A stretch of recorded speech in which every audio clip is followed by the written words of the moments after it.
Shalom, this is Yair Davidiy speaking to you from the land of Esau. Today we are about to discuss Jacob and Esau. Jacob and Esau were twin brothers. They were the children of Isaac and Rebekah. Abraham was the first Hebrew. Abraham was given the promise.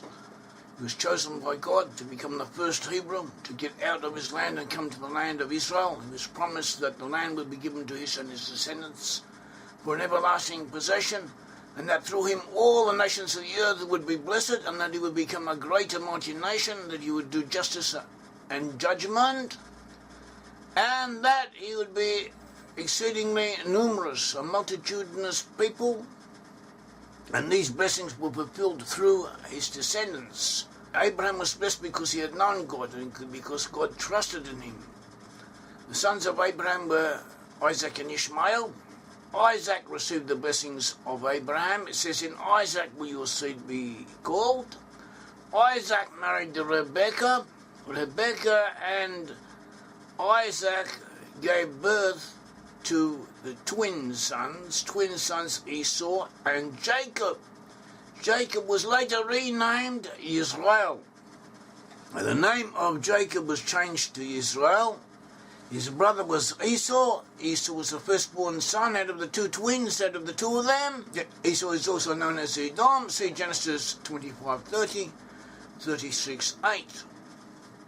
Esau was referred to as an Admoni, that is literally speaking a reddish type of person. This is usually understood to mean someone with red hair, or golden hair even. At all events, a person of a Caucasian type appearance, even though this is not absolute, because Jacob looked different and Joseph looked similar to Jacob. Nevertheless, this type did exist amongst the ancient Hebrews. And this term Admoni that describes Esau, as we said, as having red hair, is sometimes mistakenly translated as ruddy.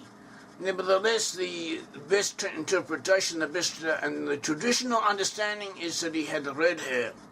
And also King David also was described in the same way as having red hair, as being an Admoni. See 1 Samuel 16:22. David was described as being an Admoni, as having red hair. This is also how most Jews traditionally understand the word.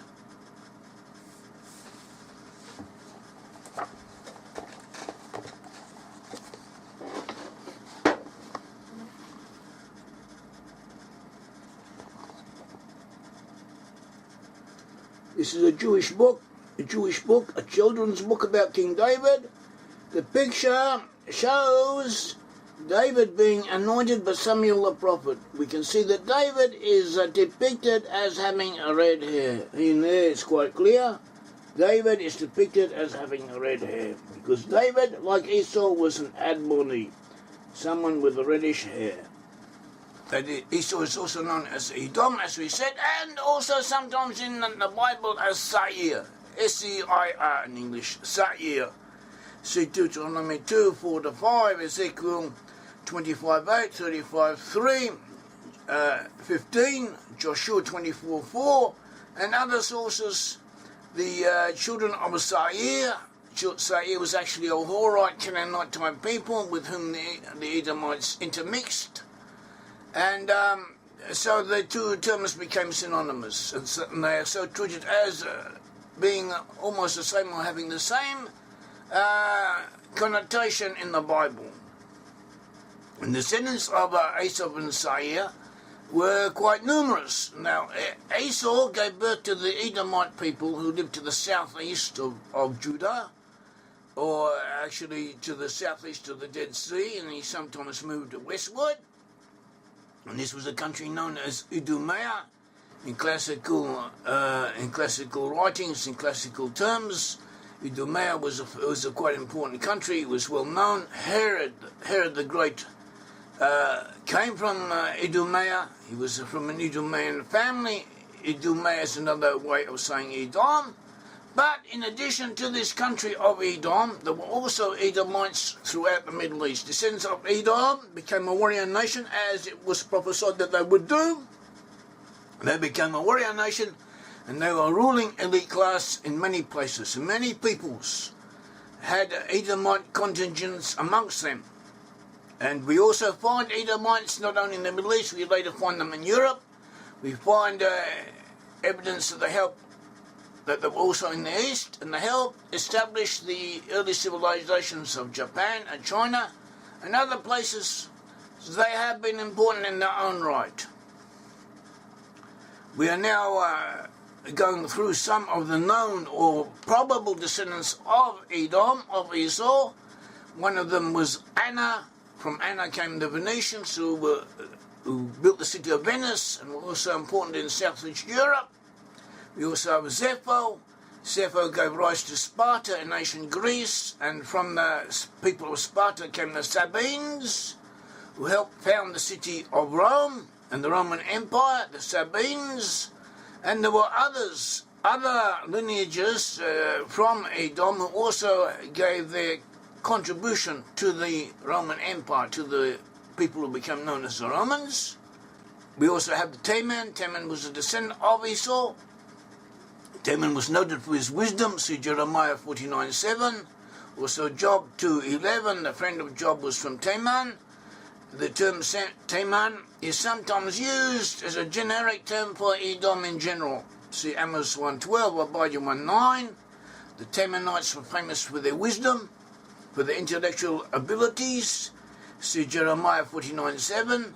Descendants of Teman were to be found among the Assyrians. The ancient Assyrians, not saying that all the Assyrians are from Edom. We're saying that there was a group not descended from Teman, known as the Temanu, in the Assyrian Empire, and they were important. We also find this another group in the Babylonian Empire. We find indications that also in Persia there were people of this group, members of this group. And we find descendants of Esau amongst the inhabitants of Tyre, the Phoenician city of Tyre, and they were quite important. And sometimes the word Tyre in the Bible, that is Zur, or in Hebrew, Tyre, the Phoenician city, is used in prophecy as synonymous with Edom. So that's worth noting. Edomites were also to be found in Armenia and later in Europe, and in Rome and Austria and Germany. They were also present amongst the European ruling classes in general, through several lines, through several different lines of genealogical descent. They also, Edomites were in Thrace. Thrace was in southeast Europe, in Bulgaria, Romania, all that area, but many people from Thrace moved to Germany. The Thracians were a mixture of peoples, some from Japhet, some from Canaan, and also some from Edom, and they moved into Germany, and they became a portion of the Germanic peoples.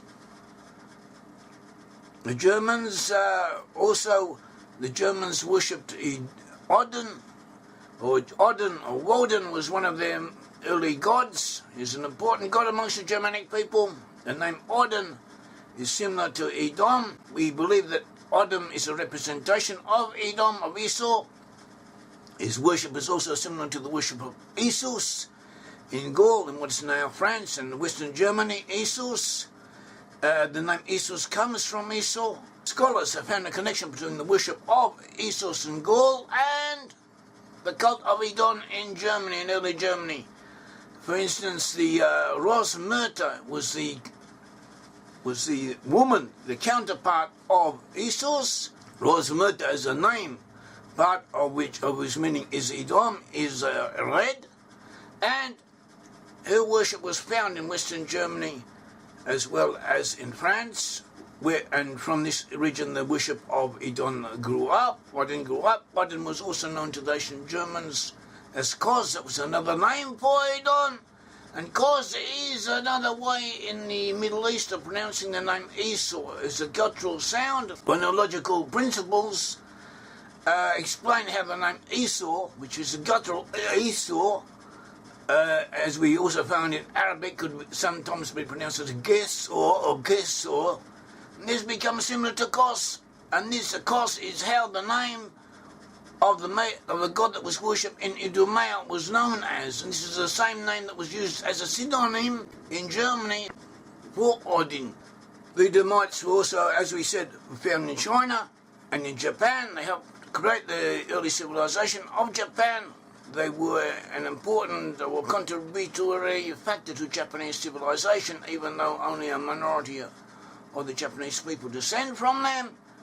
And on the whole, where we find evidence of Edomites, they've usually been of reddish or blonde hair, but not always, intermixed a lot with local peoples. They've been a warrior race, efficient warriors. They've been intellectually advanced compared to other peoples, and on the whole they've been relatively prosperous. We have 2 books on this subject. One book is Esau, which describes the descendants of Esau in general. Another book is about Germany and Edom, and this concentrates upon the Edomite contribution to the population of Edom in history and in general. And so these books, for those who are interested, are well worth acquiring and reading. Jacob and Esau were twins, as we said, but nevertheless it was prophesied that there would be an eternal struggle between the two. See Genesis 25:22. And this struggle would be accompanied by wars and troubles and tribulations, each side wanting the predominance over the other. See Genesis 27:40. May the Lord God of Israel bless you. Thank you.